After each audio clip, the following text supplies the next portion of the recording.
Hello everyone, welcome to the channel AB classes. My name is Mahavir. और जैसा कि मैंने पिछली वीडियो में कहा था कि इस पर्टिकुलर सेशन में हम एसएससी के सारे क्वेश्चन, एमटीएस, सीएचएसएल, सीजीएल के जितने भी आए हुए शिफ्ट वाइज क्वेश्चन हैं उसको हम कवर करेंगे। तो आज क्लास नंबर 6 है और जिनका भी एमटीएस का एग्ज़ाम या उनके लिए फुल पैकेज रिवीजन रहेगी। और आने वाले एग्ज़ाम जैसे कि एनटीपीसी सीबीटी 2 है, आरआरबी ग्रुप डी, जीडी की प्रिपरेशन करने वाले सभी को बेनिफिट होगी। तो फ्रेंड्स, वीडियो में हम आगे बढ़ते हैं। तो फ्रेंड्स, आज का पहला क्वेश्चन है कि आलमगीर किस मुग़ल शासक को कहा जाता है। तो ये किस मुग़ल शासक का उपनाम जो है ये आलमगीर रखा गया था। तो ये औरंगजेब है। औरंगजेब का उपनाम जो है ये आलमगीर था। और औरंगजेब जो है किस काल में थे, तो इनकी शासन अवधि जो थी वो 31 जुलाई 1658 से 3 मार्च 1707 तक थी। और वहीं अगर राज्य अभिषेक की बात करें तो ये शालीमार बाग में 13 जून 1659 को इनका राज्य अभिषेक हुआ था। तो अगर इनकी शासन अवधि की बात करें तो 31 जुलाई 1658 से 3 मार्च 1707, और राज्य अभिषेक की बात करें तो शालीमार बाग में हुआ था। ठीक है।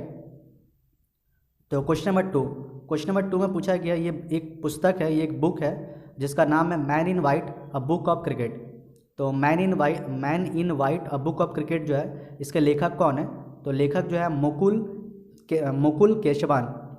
तो man in white a book of cricket के लेखक जो है मुकुल केशवान। और वहीं क्वेश्चन नंबर 3 की बात करें तो पार्सेक किसकी इकाई है। फ्रेंड्स, ये क्वेश्चन जो है रीजनिंग में पूछा गया था। ठीक है, अब किस तरह से पूछा गया था वहाँ ऑप्शन के हिसाब से था। तो जैसे कि अगर पार्सेक, तो हम जानते हैं कि ये दूरी की इकाई होती है। ठीक है, the parsec is a unit of length use to measure the large distance. ये सबसे अधिक दूरी की इकाई को पार्सेक बोला जाता है। और क्वेश्चन जो है जैसे कि मैं यहाँ पर लेकर आया हूँ कि इस तरह से क्वेश्चन पूछा गया होगा कि parsec is the unit of which physical quantity. तो जैसे कि ऑप्शन में टाइम, डिस्टेंस, फ्रीक्वेंसी और एंगुलर एक्सेलरेशन। तो यहाँ पर आंसर जो है डिस्टेंस हो जाएगा। ठीक है, ये एक खगोलीय इकाई है जो कि सितारों के बीच दूरी मापी जाती है। यह एक एस्ट्रोनॉमिकल यूनिट है। क्वेश्चन नंबर फोर में पूछा गया था कि खेलों में दिया जाने वाला अर्जुन अवार्ड की शुरुआत कब हुई थी। तो खेलों में दिया जाने वाला, ऐसे तो खेलों में बहुत सारा पुरस्कार दिया जाता है लेकिन यहाँ अर्जुन पुरस्कार की बात की गई है। तो अर्जुन पुरस्कार की शुरुआत जो हुई थी वो 1961 में हुई थी। और वहीं अगर ध्यानचंद अवार्ड की बात करें तो ध्यानचंद पुरस्कार जो है 2002 में शुरुआत हुई थी। और राजीव गांधी खेल रत्न की बात करें, अच्छा फ्रेंड्स, यहाँ राजीव गांधी खेल रत्न जो है, चूँकि मैंने हर वीडियो में मैं बोल देता हूँ पहले कि मैंने यहाँ करेंटली लिया है, तो यहाँ भी मैंने करेंटली लिया है। ठीक है, तो राजीव गांधी खेल रत्न पुरस्कार जो है इसको अभी अपडेटेड किया गया है, जिसका नाम मेजर ध्यानचंद खेल रत्न अवार्ड रखा गया है। ठीक है, और इसकी शुरुआत 1991-92 में हुई थी। और अगर अर्जुन पुरस्कार की राशि की बात करें तो 15 लाख रुपए।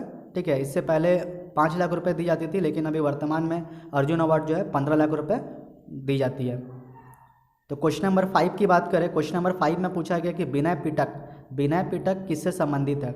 तो ये विनय पिटक, तो ये क्वेश्चन तो इजी क्वेश्चन था कि ये बौद्ध धर्म का एक ग्रंथ है। यह ग्रंथ त्रिपिटक के 3 भागों में से एक है।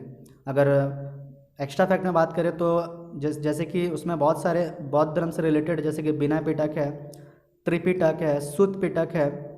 मतलब कि त्रिपिटक के अंदर जो है ना वो 3 चीज़ आते हैं, जैसे कि विनय पिटक, सुत्त पिटक और अभिधम पिटक। और अगर विनय पिटक में क्या क्या आता है, तो जैसे सुत्त विभंग आता है। ठीक है, फिर खंदक है, परिवार है। फिर वहीं सूत पिटक की बात करें तो मगजिम निकाय, दीर्घ निकाय, जितने भी निकाय वाले हैं जैसे कि मज्जिम निकाय, दीर्घ निकाय, संयुक्त निकाय, अंगुत्तर निकाय और खुद्दक निकाय, ये सभी जो सूत पिटक में आते हैं। क्वेश्चन कभी ये भी रहता है कि दीर्घ निकाय जो है वो बौद्ध धर्म के किस पिटक से संबंधित है, तो आंसर है शुद्ध पिटक होगा। ठीक है, इस तरह से क्वेश्चन पूछे जा सकते हैं। और वहीं एक और है अभिधम पिटक। ठीक है, तो मुझे जैसा लगा कि क्वेश्चन इस तरह से पूछा सकता है तो मैंने इस तरह से कलेक्शन लिया है। तो लेकिन अगर मेनली अगर बात करें यहाँ पर क्वेश्चन जो था विनय पिटक किससे संबंधित है, तो हम लोग बोल सकते हैं कि वो जो बौद्ध धर्म के त्रिरत्न है, ठीक है, त्रिपिटक है, उसमें से एक हिस्सा जो है वो विनय पिटक आता। क्वेश्चन नंबर 6 में पूछा गया कि सैगी SAGY सैगी जो है ये एक योजना थी। सैगी योजना में ए का क्या मतलब है।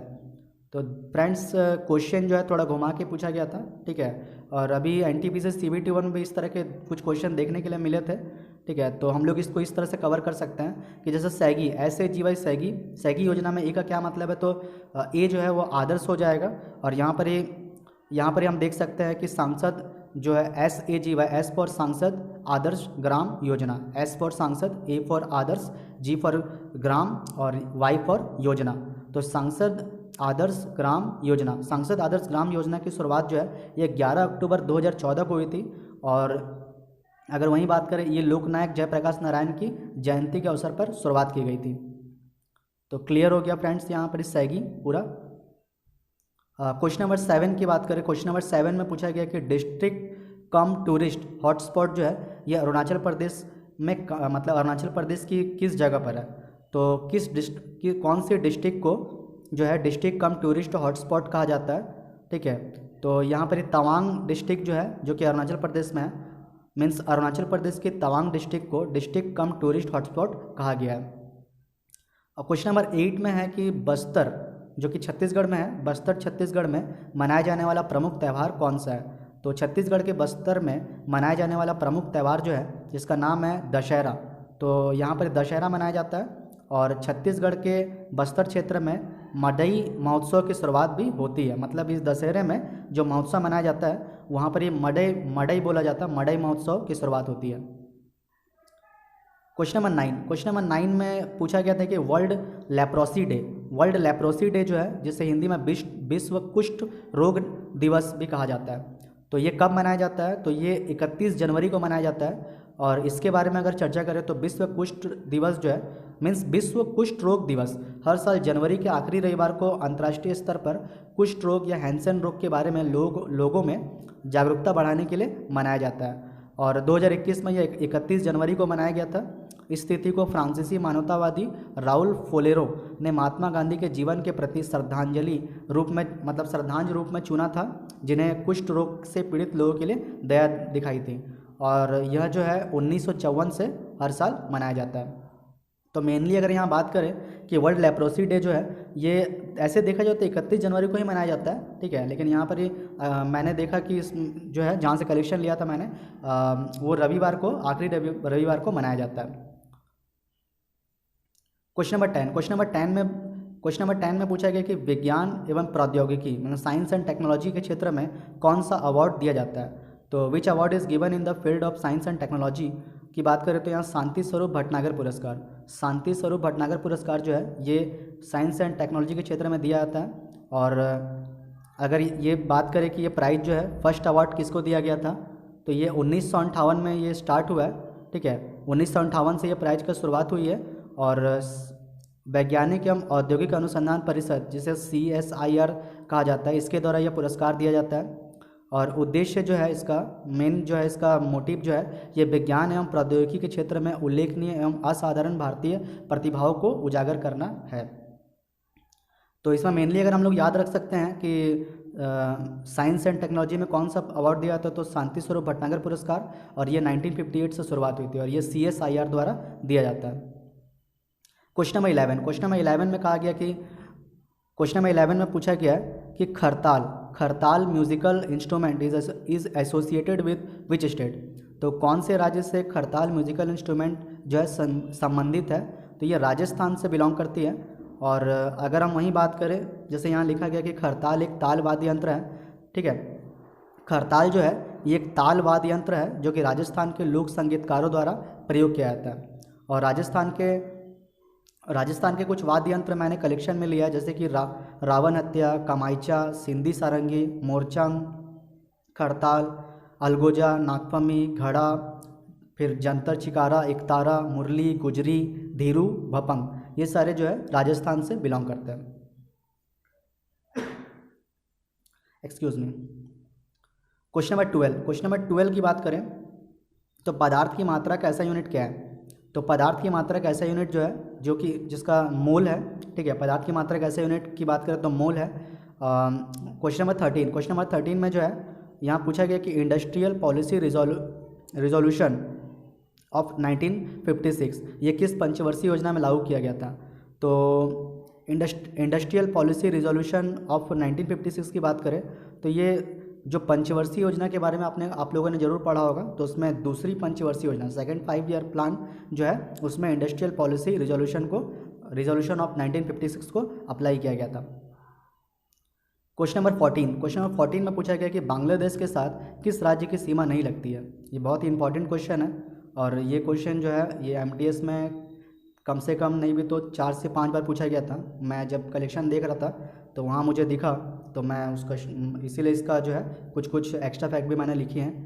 तो बांग्लादेश के साथ किस राज्य की सीमा नहीं लगती है, तो यहाँ जो है अब कौन सी नहीं लगती वहाँ ऑप्शन के हिसाब से है। तो यहाँ पर ही हम देख सकते हैं कि 5 राज्यों को बांग्लादेश की सीमा से सटते हैं। अब ये 5 राज्य कौन से हैं, तो यहाँ हम देख सकते हैं कि बांग्लादेश के साथ सीमाएं जो है साझा करती है इन 4096 किलोमीटर जो है बांग्लादेश साझा करती है। और जो 5 राज्य हैं उसमें असम है, पश्चिम बंगाल, मिजोरम, मेघालय और त्रिपुरा। तो अगर हम लोग इसको याद रखने के लिए देख सकते हैं तो एक ट्रिक है, जैसे कि मैंने यहाँ ट्रिक भी लिखी है, ठीक है। मित्री अमेप करके देख सकते हैं, मित्री अमेप, ठीक है। मित्री अमेप में क्या है, तो मी फॉर मिजोरम, त्रि फॉर त्रिपुरा और अ से असम, मे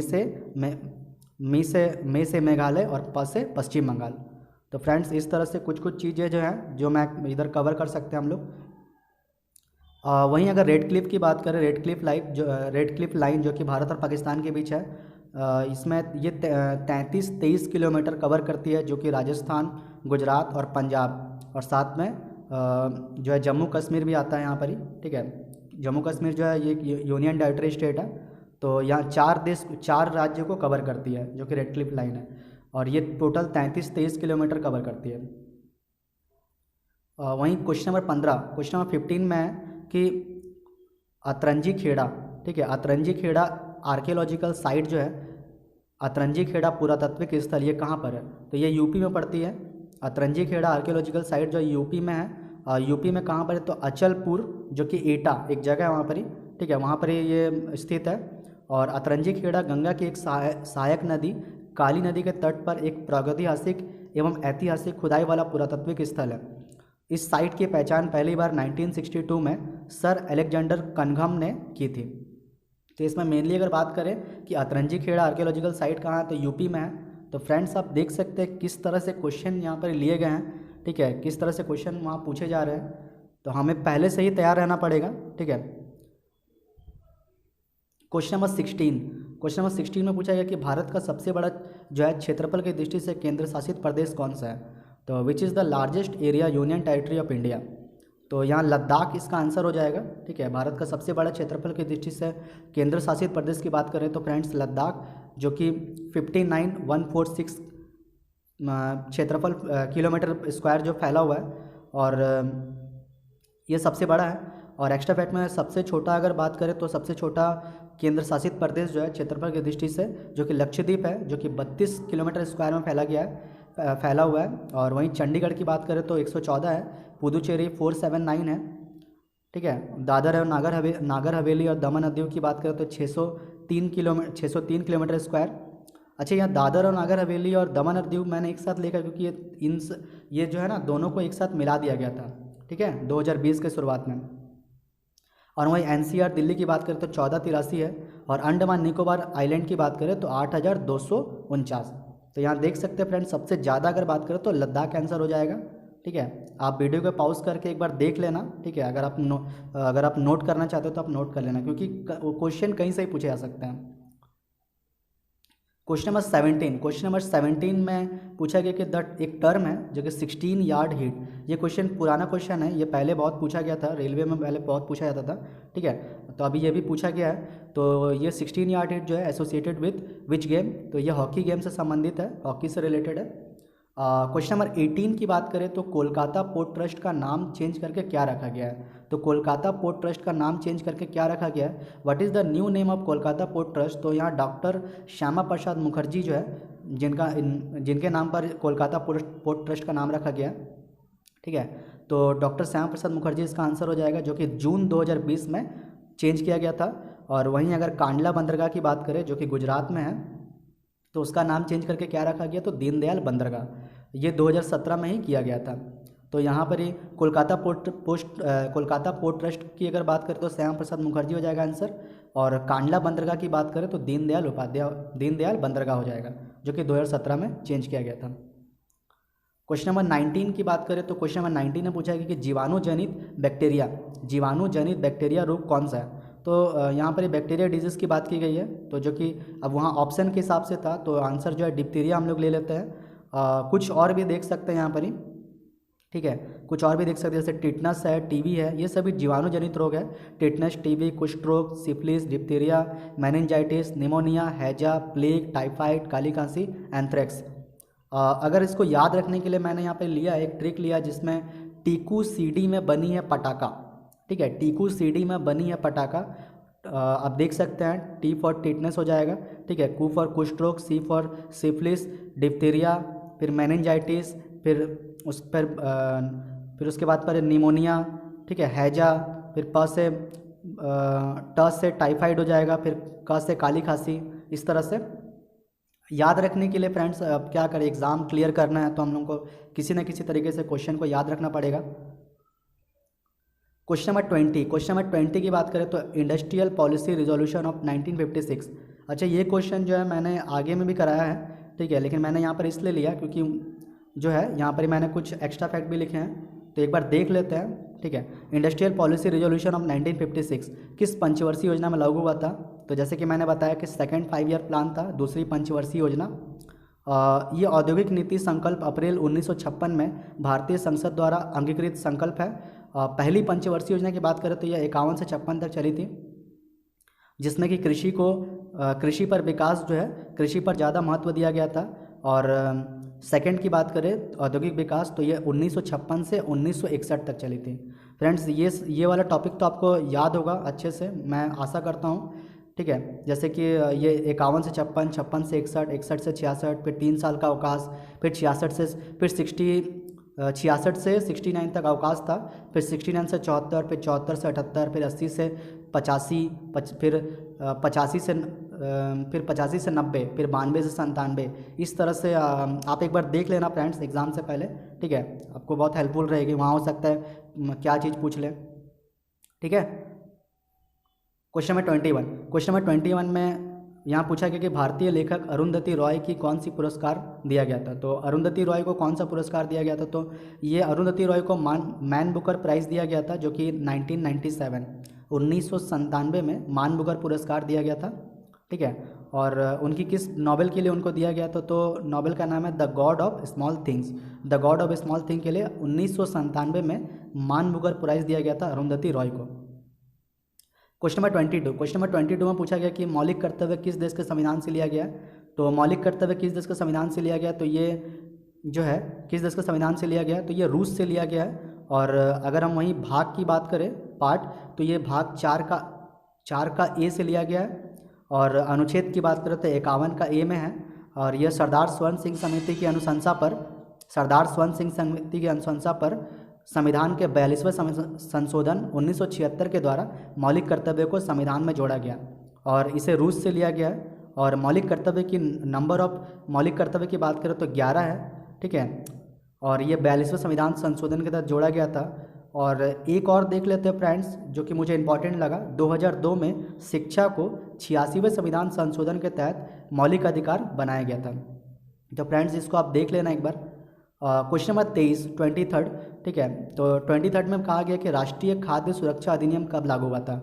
राष्ट्रीय खाद्य सुरक्षा अधिनियम लागू हुआ था 10 सितंबर 2013।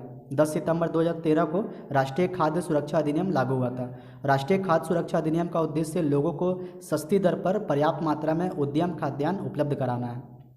तो फ्रेंड्स देख सकते हैं आप, इस तरह से एक बार देख लेना आप अच्छे से। क्वेश्चन नंबर 24 में कहा गया कि भारत के किस राज्य में सभी घरों के लिए वर्षा जल संचयन अनिवार्य कर दिया गया। तो ये अभी हाल फिलहाल की करंट है, ठीक है। ये तमिलनाडु में शुरुआत हुई थी, तमिलनाडु में लागू किया गया था, ठीक है। क्वेश्चन मैं रिपीट कर देता हूँ, भारत के किस राज्य ने सभी घरों के लिए वर्षा जल संचयन अनिवार्य कर दिया है, तो तमिलनाडु में अनिवार्य कर दिया गया। क्वेश्चन नंबर 25 में कहा गया कि यूएसए का राष्ट्रीय खेल क्या है। तो इस तरह का भी क्वेश्चन है, यूएसए का राष्ट्रीय खेल जो है, जो कि बेसबॉल है, ठीक है।